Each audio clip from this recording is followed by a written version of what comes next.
A video about healing from a C-section could be a pretty basic video if, and that's a big if, we stick to just incision care, but we all know that having a C-section doesn't just mean that a baby came out of an incision in our abdomen.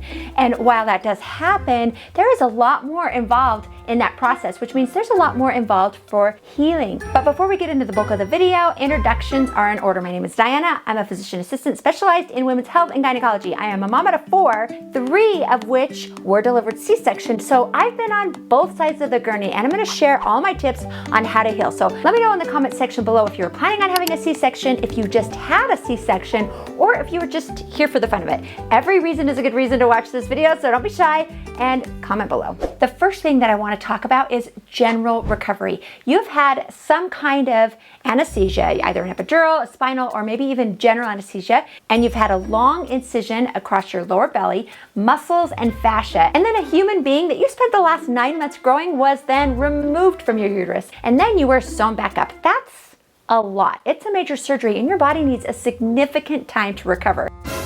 In the first few weeks, make sure to prioritize rest. It's really important to let your body heal without the stress of all of your regular daily chores. Now, keep in mind that rest doesn't mean staying in your bed all day long. In fact, if you do that, it will actually take longer for you to fully recover. Instead, as soon as you're able, begin light activity like walking slowly around your home. That really helps to stimulate the circulation and helps to promote healing. Listen to your body, start off slow, and then add more as you feel able. Now, how can you possibly give yourself the time to rest when you have a household to take care of? If possible, if available, rely on your support network. Your friends and your family, they want to help. Let them. Don't put on a brave face and turn down the help. And then also, don't be afraid to ask for help. Your support can help you with your chores, meals, and caring for your other children if you have them. Next, let's talk about pain management. This is another important part of healing, especially in the first week or two.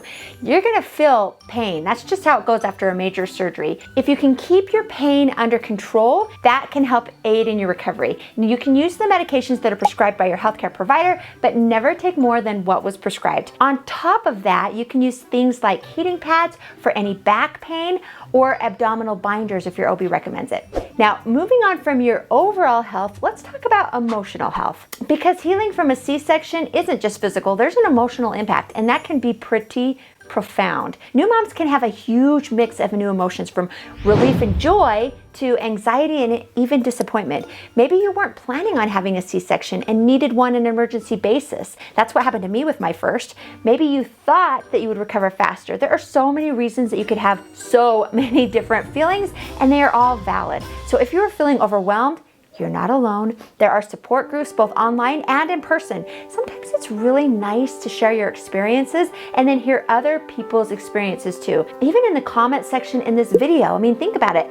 Everybody else who is watching this video, they are most likely going through very similar things that you are going through. So take advantage and connect with each other in the comment section. Share your thoughts and your feelings right here. Everybody watching this video is part of the In the Pink community, so take advantage of it. Now, I do want to touch upon postpartum depression for a minute. Now, if you are feeling a little sad, if you cry easily and you're feeling overwhelmed, but the symptoms go away within 2 weeks of delivery, that's pretty common. It's about 85% of women experience that. It's called baby blues or postpartum blues. But if those symptoms go beyond 2 weeks, they don't go away, and instead they get worse, you might have postpartum depression, and that is something that you should talk to your medical provider about. Because there are treatment options available to you, it doesn't mean that you have to go on medications, but it's really important that that gets addressed. Now, we can't talk about healing without talking about nutrition, because it plays an important role in recovery. Foods rich in vitamin C is crucial for collagen production, which helps in wound healing. High protein plays a critical role in cell growth and repair. And then iron-rich foods are really important for anemia, especially if you had a lot of blood loss during your C-section. So take it from me, you're also gonna wanna have a lot of fiber in your diet to prevent constipation, which is a side effect from both certain pain medications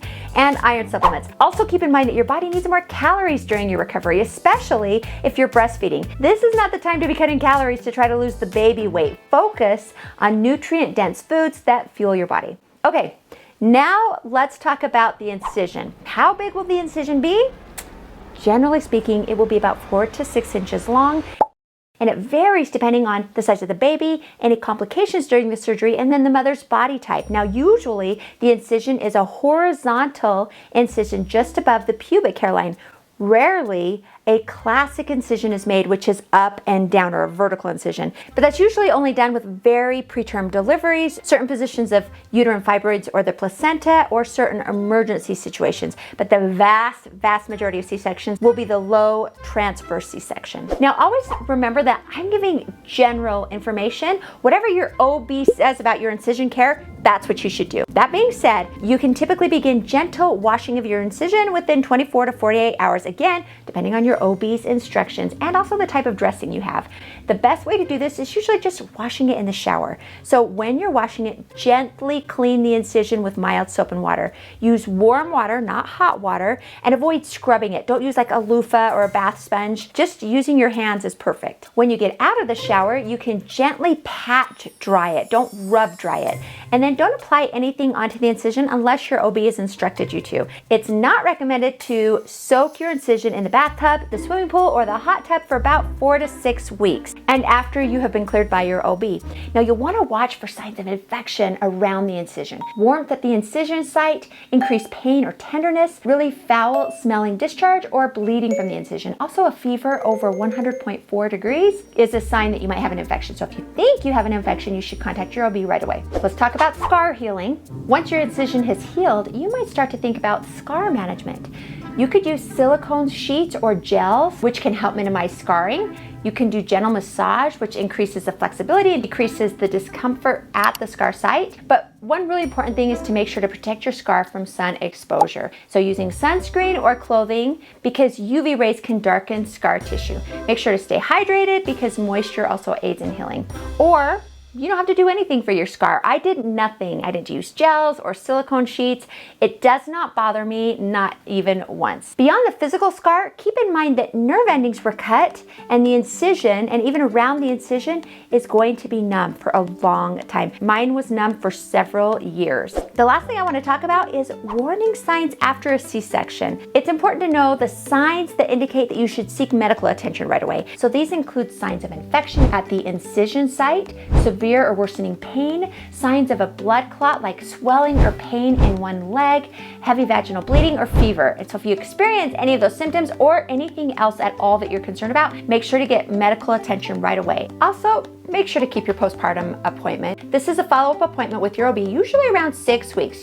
Your OB is going to do exam, make sure that your incision is healing well, make sure that everything else is healing, and then this is an opportunity to ask all the questions that you have. So don't skip out on that appointment. A lot of people are tempted to, especially if everything is going well, but I still think it's important. So recovering from a C-section is a very personal journey that varies for every mother. Remember, it's crucial to listen to your body, give yourself time and care needed to heal properly. You're doing an incredible job, and it's okay to ask for help and then take time for yourself. Okay, was that a lot? Maybe. But I don't feel like I could cut any of that out without knowing that I missed something important in the healing process. If you think I missed something, let me know in the comment section below. Maybe I will do a part 2 video. Now, if you want to see my simulation of a C-section using my kids' Play-Doh, I had a fun time making it, so I'm gonna link to that right here. Go check it out, it's a lot of fun. So click on that and I will see you over there.